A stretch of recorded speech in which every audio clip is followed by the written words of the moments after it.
Hi అండి. అందరికీ నమస్తే.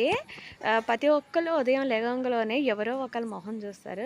కొంతమంది అమ్మ మొహం చూస్తారు. కొంతమంది చేతులు చూసుకుంటారు.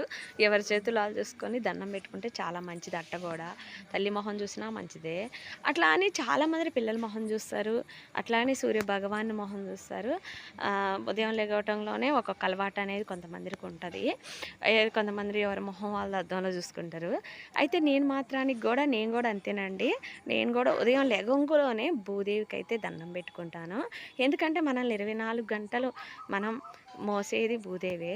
ఇగ ఏదన్నా నువ్వే నడుపు తల్లి అని జెప్పేసేసి ఉదయం లెగంగులోనే నేను భూదేవికే దండం బెట్టుకుంటాను. ఎందుకంటే మనల్ని బతికిచ్చిన ఆమె, మనల్ని కలుపుకునేది ఆమె భూమిలోకి.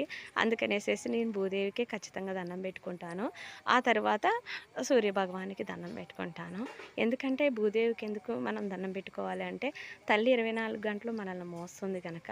అందుకే నేను లెగవటం భూదేవికే దండం పెట్టుకుంటా. మరి ఈ వీడియో నచ్చితే లైక్ చేయండి, మరి సబ్స్క్రైబ్ చేసుకోండి.